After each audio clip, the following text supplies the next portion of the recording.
My name is Boris Volchenko. I run Infrastructure Services Organization for Reynolds Consumer Products.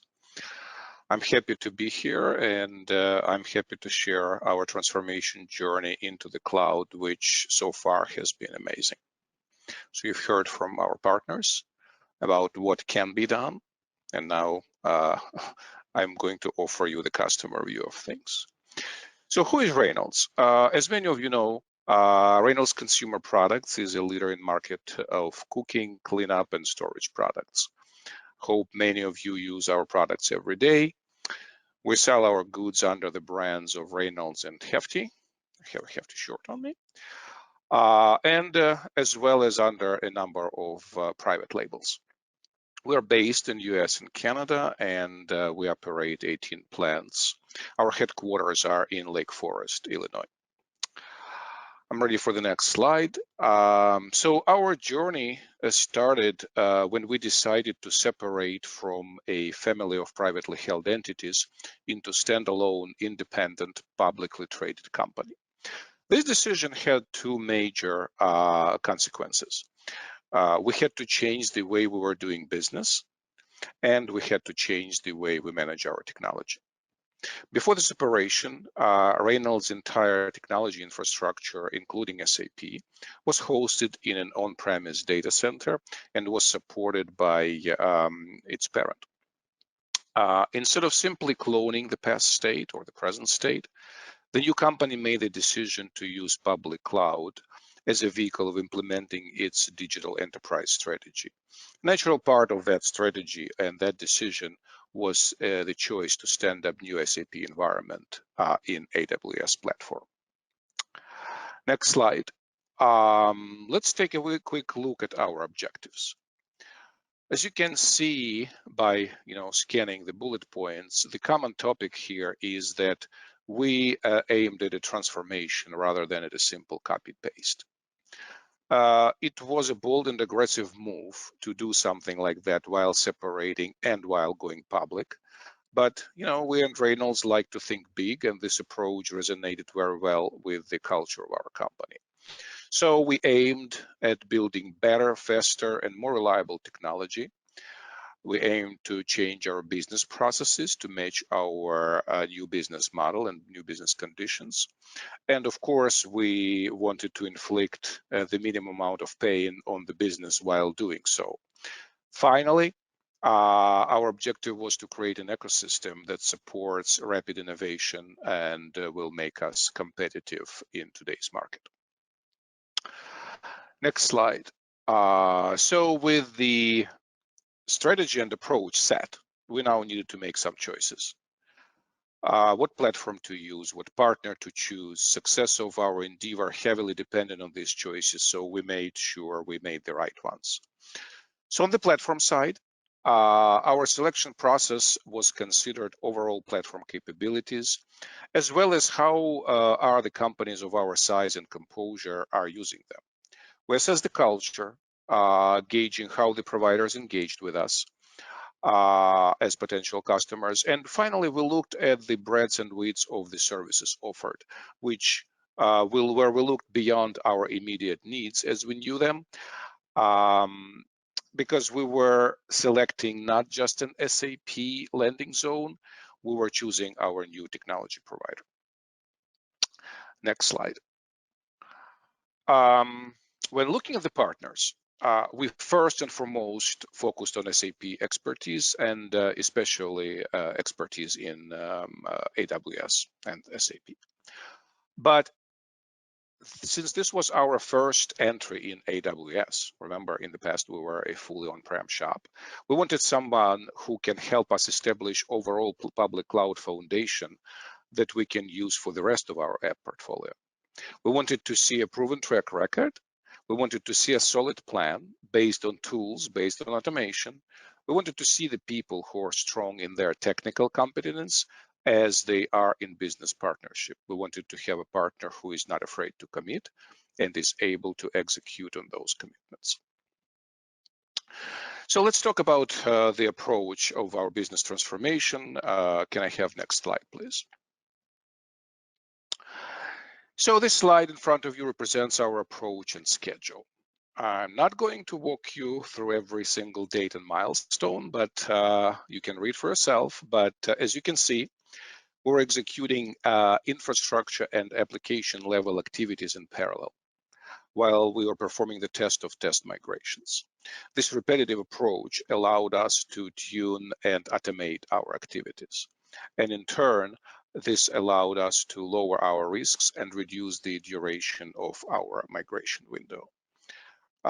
Remember, the migration was done in April.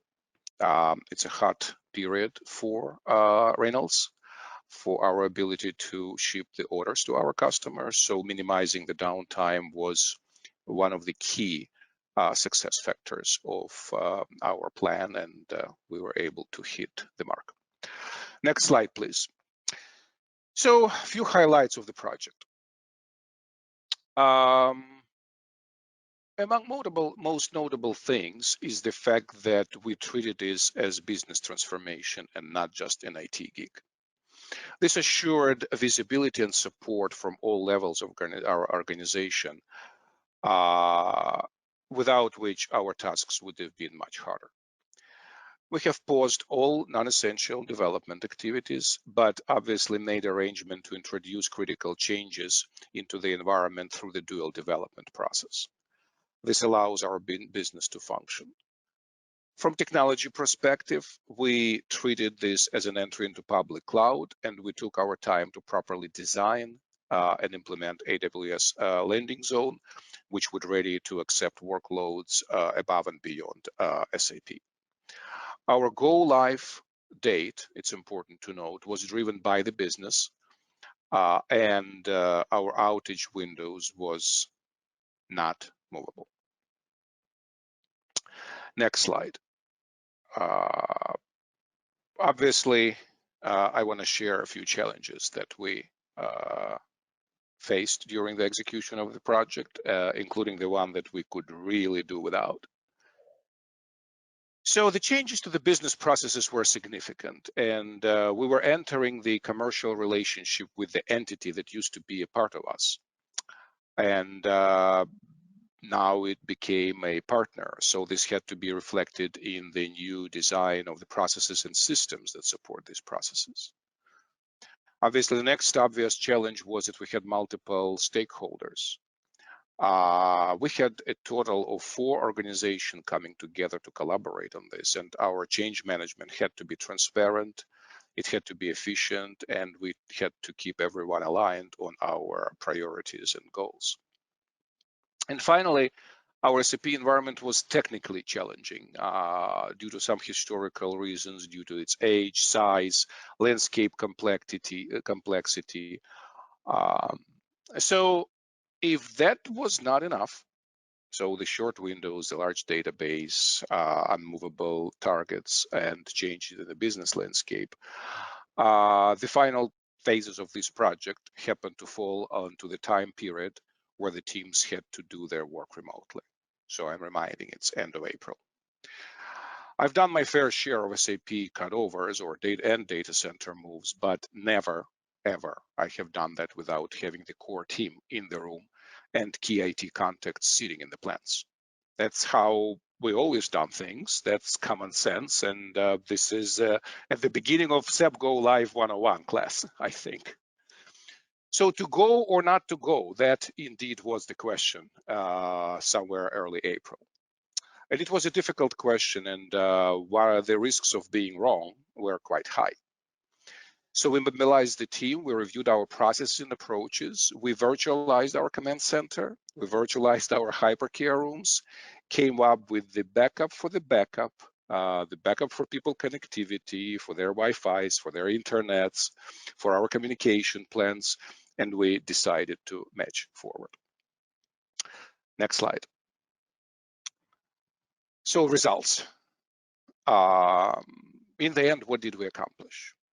So Reynolds opened a new data center in AWS Cloud and prepared it to host SAP and not SAP workloads. We designed and we properly sized our environment in order to optimize costs and have retain agility, and have place and space for growth. We successfully transformed our system from on-prem to the cloud using rigorous testing and automation. Automation was the key to our success.